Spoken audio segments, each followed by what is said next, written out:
what could you do to improve yourself? Well, let's step one step backwards. The first question might be, why should you even bother improving yourself? And I think the answer to that is something like, so you don't suffer any more stupidly than you have to. And maybe so others don't have to either. It's something like that. You know, like there's a real injunction at the bottom of it. It's not some casual self-help doctrine. It's that if you don't organize yourself properly, you'll pay for it, and in a big way, and so will the people around you. Now, and you could say, well, I don't care about that, but that's actually not true. You actually do care about that, because if you're in pain, you will care about it. And so you do care about it, even if it's just that negative way, you know. It's very rare that you can find someone who's in excruciating pain who would ever say, well, it would be no better if I was out of this. It's sort of, pain is one of those things that brings the idea that it would be better if it didn't exist along with it. It's incontrovertible. So you get your act together so that there isn't any more stupid pain around you than necessary. Well, so then the question might be, well, how would you go about getting your act together? And the answer to that, and this is a phenomenological idea too, it's something like, look around for something that bothers you and see if you can fix it.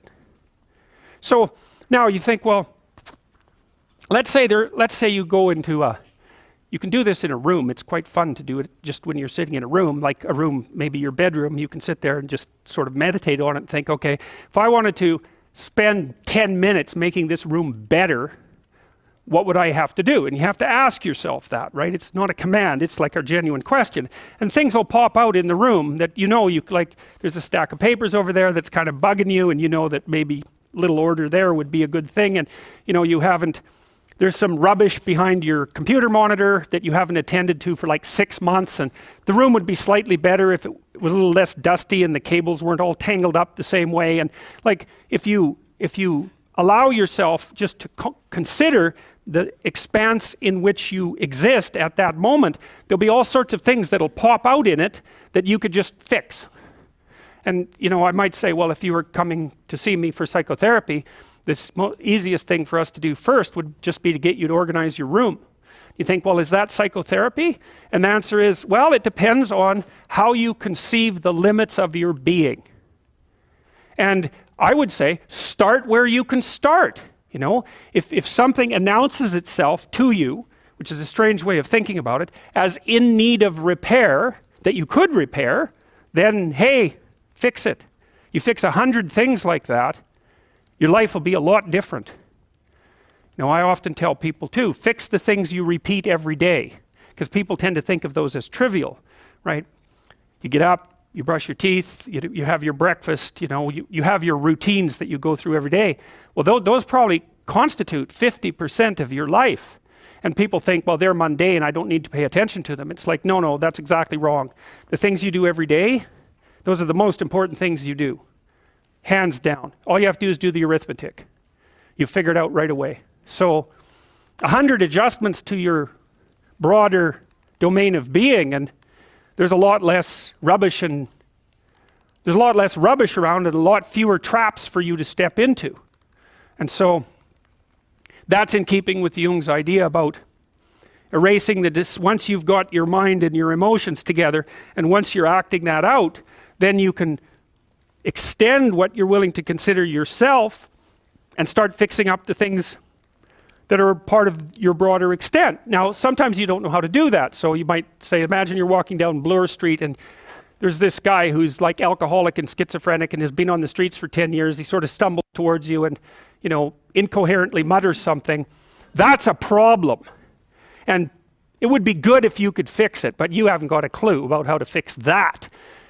You just walk around that and go find something that you could fix, because if you muck about in that, not only is it unlikely that you'll help that person, it's very likely that you'll get hurt yourself.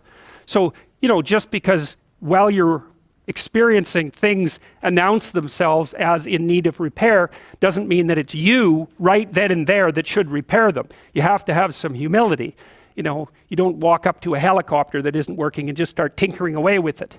You have to stay within your domain of competence. But most of the time, if people look at their lives, you know, it's a very interesting thing to do. I like the idea of the room, because you can do that at the drop of a hat. You know, you go back to where you live and sit down and think, okay, I'm going to make this place better for half an hour. What should I do?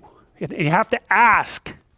And things will just pop up like mad. And it's partly because your mind is a very strange thing. As soon as you give it a name, a genuine aim, it'll reconfigure the world in keeping with that aim. That's actually how you see to begin with. And so if you set it a task, especially, you have to be genuine about it, which is why you have to bring your thoughts and emotions together, and then you have to get them in your body so you're acting consistently. You have to be genuine about the aim, but once you aim, the world will reconfigure itself around that aim, which is very strange. And it's technically true. You know, the best example of that, you have all seen this video where you watch the basketballs being tossed back and forth between members of the white team versus the black team, and while you're doing that, a gorilla walks up into the middle of the video and you don't see it. It's like, you know, if you thought about that experiment for about 5 years, that would be about the right amount of time to spend thinking about it. Because what it shows you is that you see what you aim at. And that, man, if you can get one thing through your head as a consequence of even being in university, that would be a good one. You see what you aim at. And so because one inference you might draw from that is, be careful what you aim at, right? What you aim at determines the way the world manifests itself to you.